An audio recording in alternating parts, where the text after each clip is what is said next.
Say, partner, I keep that dog food like on Ralo. Rich gang, Freeband gang, Black Migo gang, fam, goon. And right now, you watching HotNewHipHop, the hottest hip hop out right now. Well, I'm from a neighborhood called the Bluff out of Atlanta. It has the most highest crime rate in Atlanta. It's like a ghetto neighborhood. It's not a project. It's not a group of apartments or whatnot. It's a community full of houses and individual apartment homes in there.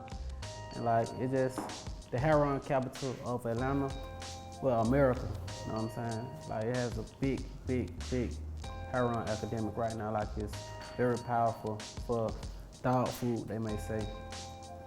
Well, I've been in the streets all my life. I was born and raised in the streets. My mom was a drug dealer, my dad was a drug dealer.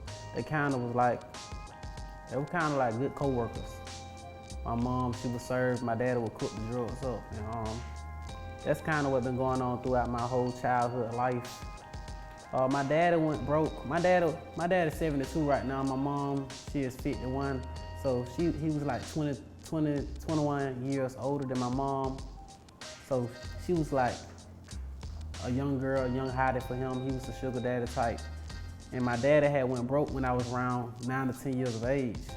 So right then and there, my mom kind of split up with the older dude. And afterwards, I started hustling. It kind of got rough for my mom because she had been spoiled all her life from different men and stuff like that. So I started selling CDs. I started getting the 50-cent CDs from the Africans at the African shop, bootleg CDs, and I sell them around the neighborhood 2 for $5 sometimes. Some people admire my hustle, so they'll buy multiple CDs or they'll even pay a higher price. So I was hustling, making a little money. And I started selling drugs when I was like 12 years of age. It took me like 2-3 months to start learning how to profit off of it. Then, of course, it came with robbery. I started getting robbed, started shooting people. It just was a long journey, you know what I'm saying? The journey that took me through prison, took me through death, murdering people, shooting people.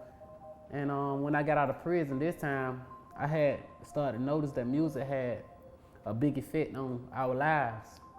So when I started to see that, I was listening to a rap song by an artist, I don't want to say his name or whatnot. And it made me go shoot some of my friends. I shot one of my friends 7 times. I shot my other friend 3 times. And the dude that was trying to help him up off the ground, I don't really know him like that. I shot him 1 time. And it acknowledged in my head, because the music that I was listening to kind of like uplift my spirit and made me motivated me to go do it even more and more tough. But saying all that to say, music have a big influence on us, and the rappers that's rapping the music ain't actually doing the things that they are rapping about. So I decided to rap myself, because I don't want to motivate a dude to do something that'll put them in the same situation that I was in.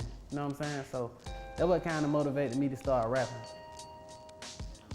It was like a year ago, last July. Probably a year and a half. I got out of prison. I got out of prison around July.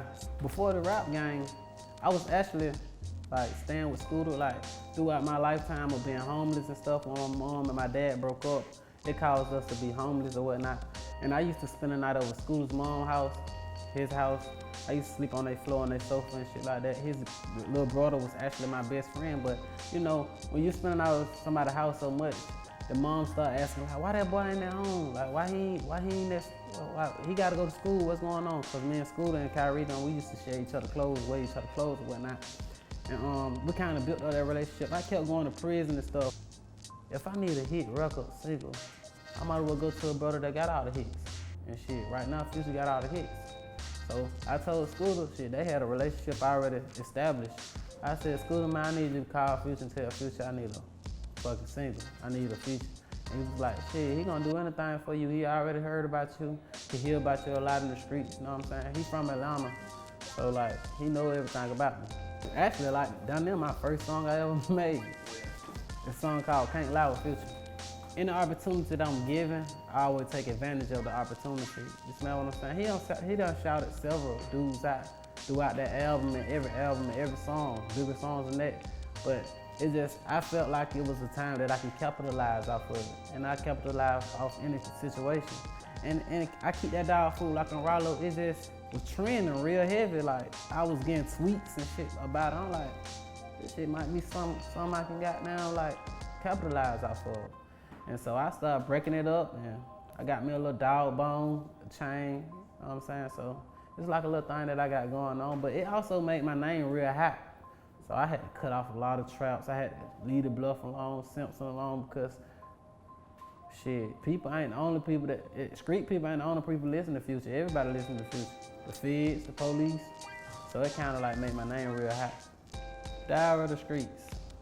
People don't know this, but when I was like 13 or 14 years of age, I actually got my own apartment when I was 15, and it was just me and my son would come over at times before my female companion had got her own apartment.